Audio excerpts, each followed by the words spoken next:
If I had to explain God Hand in a few simple words, I might use ones like insane, tiring, satisfying, and above all else, stupid. God Hand is the kind of product you get when a group of developers gets together to make a video game, and it's one that gets placed pretty high in most people's rankings of action games. But it's hard to compare God Hand to any of its peers beyond the superficial comparisons. It's a level-based brawler with dozens of unlockable moves and upgradable stats, with a story that often feels like set dressing for what we're all really here for. You can say those exact things for plenty of games in this genre, and that's not a bad thing per se. In fact, God Hand's strength comes from the fact that it knows exactly what it wants to be, and within that, it feels like a truly confident title. It knows what it wants to do, and its only mission is to make you feel like an ass-kicking machine before slapping you back down to the dirt like the worm you are. For the most part, it excels in nearly every area to become a truly legendary action game. I'm putting extra emphasis on the nearly part there because this game isn't perfect by any means. God Hand's key inspirations can be traced back to lots of different action anime, but broadly speaking, it's aping the same sort of style seen in classic action shows. Think of anime like Fist of the North Star and you'd be heading in the right direction. God Hand does try and throw in a lot of comedy though. Unfortunately, most of the hee-hee funnies didn't really make me giggle all that much, but punctuating an enemy's combo with a ball buster is something that never really gets old. The game doesn't waste any time getting started either. God Hand opens up with an extremely short cutscene set in a town that looks ripped straight from the Wild West. We see some guys bullying an innocent bystander, and our protagonist, Jean, feels the need to teach them some manners. There's no tutorial, no hints to guide your way. God Hand literally throws you right into the thick of things. And the game isn't really a walk in the park either. It only takes a few hits for Jean to get knocked out and for you to get kicked back to the last checkpoint. Within the first 10 minutes, the game is expecting you to acclimate pretty quickly to all of its systems, and that may be a little trickier than you'd expect. To start, God Hand's basic movement is essentially the exact same as Resident Evil 4, and that's mostly because this is the exact same dev team. The left stick controls Jean's forward and backward motion while also turning him left and right. The L1 button acts as a quick turn so Jean can quickly face enemies behind him. And it's all a lot clunkier than you may expect from an action game in this genre. I can't really think of another game like this where the movement is this clunky. It's 2 steps away from Tekken 4's Tekken Force mode, where you had to contend with large groups of enemies while still being confined to the rigid movement of Tekken. At the start of the game, tapping the square button will fire off a 4-hit combo of punches, while the triangle and X buttons perform some other attacks that have more distinct uses. Pushing the left stick back while pressing these 2 buttons can activate 2 more moves as well. The kit is basic, but each starting move has a clearly defined purpose. One can send enemies flying back, creating a ton of distance. Another sends an enemy upwards, where Jean can then perform a bunch of combos to keep the enemy suspended in the air. And managing to land enough attacks in quick succession can stun an enemy, opening them up to a button mash beatdown. The right stick gives Jean 4 ways to avoid attacks. Backward, left, and right motions will cause Jean to dash in that direction, helpful for avoiding downward strikes or attacks with a big area of effect, while pushing up on the right stick causes Jean to duck and weave like a boxer. Doing this will avoid most horizontal strikes, as well as attacks that generally aim for Jean's upper half. When you really break it down, the core moveset here is very basic, but in practice, using each of these abilities in tandem with each other is an exhilarating dance. And part of the reason for the slower movement is to incentivize you to constantly be in the fight. Turning around and running away to gain distance is very doable, but with how slow that feels, you'd rarely want to do that unless you're dealing with a big group of enemies. Instead, the game wants you to make full use of Jean's moveset while dodging and ducking past enemy attacks. And when you get used to it, it's hard to put the controller down. Clover Studio managed to create such an amazing sense of satisfaction here, and it's hard to pin down whether that's due to the attacks themselves being satisfying to land, the rhythm of ducking through enemy attacks while landing your own in between, or the tension that builds in fights as you do all of this with just a sliver of health left. And sorry to all my arthritis buddies out there, but yes, the claw method is supreme. Why is this sticky? Capitalizing on enemy openings is such a genuinely incredible feeling, especially once you start to learn how to make the most of them consistently. At the start of the game, an enemy holding a bat seems like a pretty imposing foe, but once you know the openings, you really can just treat them like they are nothing. This is the kind of progression that truly makes action games like this so good.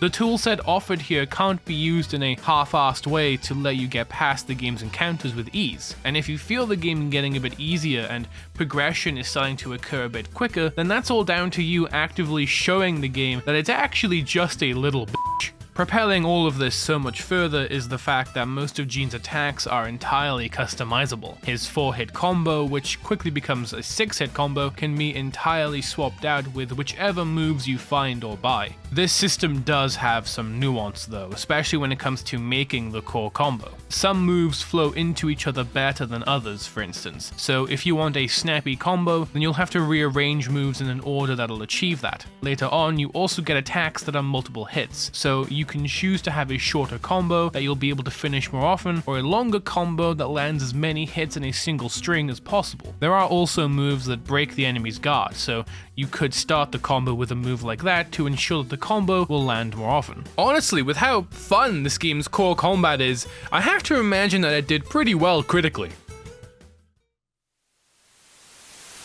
Gene does have 4 attacks that can't be changed though. When ducking, you can press triangle to do a leg sweep that can knock enemies to the ground when used at the right time. Then, when sprinting by pressing the left stick forward twice, there are 3 attacks to choose from. Square will cause Gene to perform a forward roll that can knock back a few enemies at once. Triangle will cause Gene to do a jump kick that basically does the same thing, and X will perform a slide kick that can knock enemies to the ground. Since these are fixed attacks, it does lend some more consistency to Gene's options in combat. It effectively means that you'll always have a way to knock an enemy to the floor or to launch enemies away from you if you need the extra space. In that regard, it's a good idea to keep them like this, but admittedly, it would have been cool if Gene's entire moveset was down to the player. This could cause there to be some really creative fighting styles, but in all honesty, it probably would have just confused more players than it helped. Alongside all of this, Gene also has roulette attacks. By pressing R1, time slows down, and you have to quickly choose an attack from this list before time runs out. These are essentially super moves that can quickly deal with an enemy or a group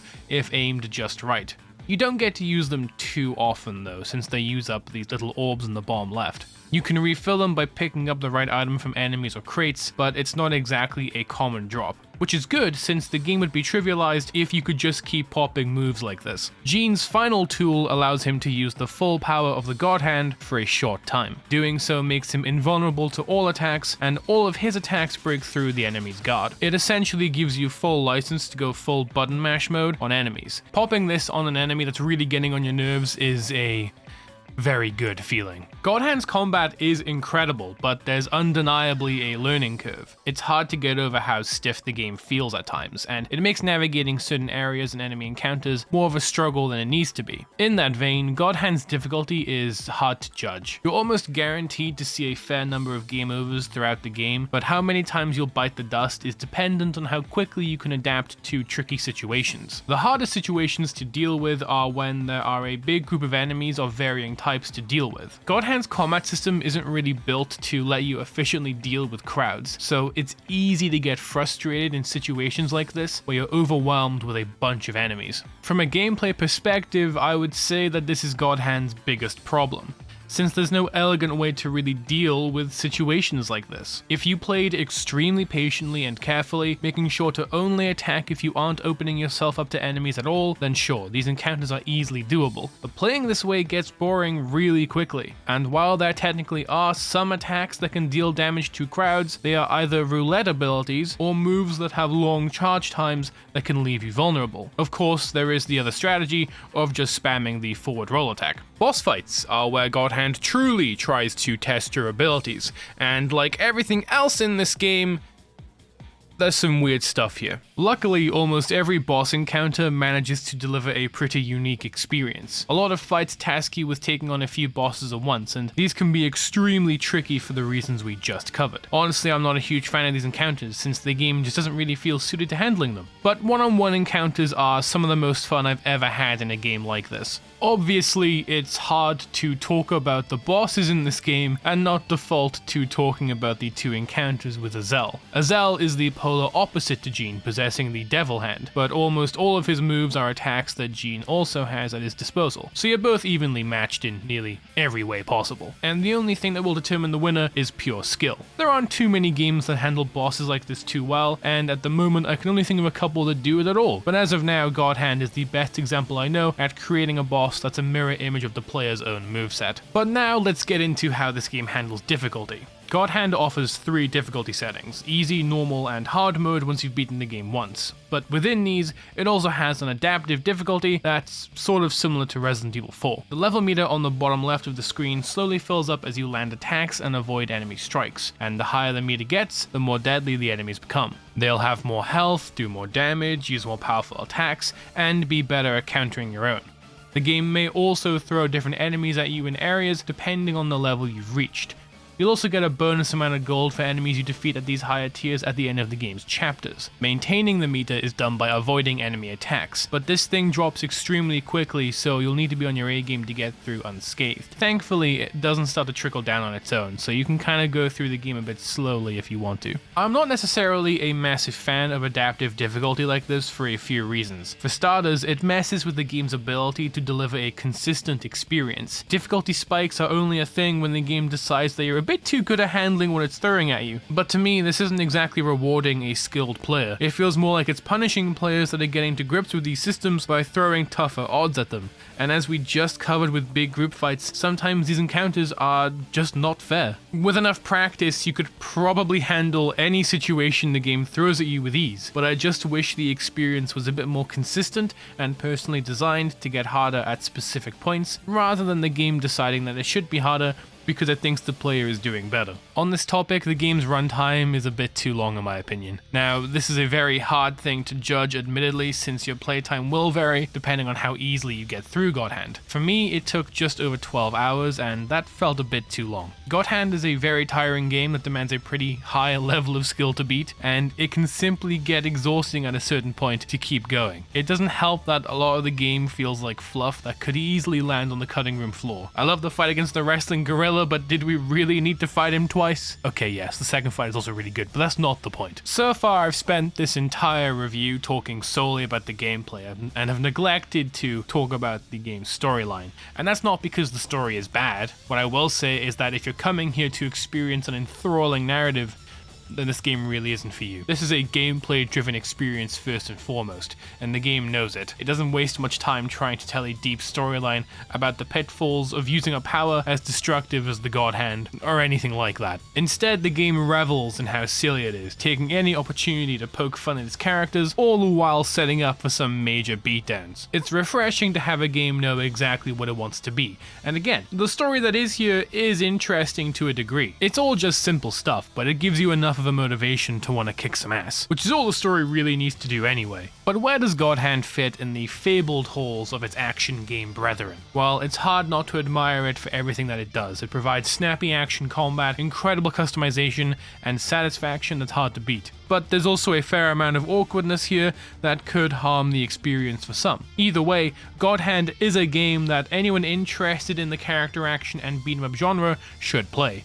No matter what it does well or fails to do, God Hand is a unique game that brings a lot to the table. Unfortunately, God Hand is not likely to get a modern release, and getting your hands on a physical copy is going to cost you a lot of money, so even managing to simply play the game is a bit of a hassle. But it is well worth experiencing if you can manage to get your hands on a copy of the game. There are other methods.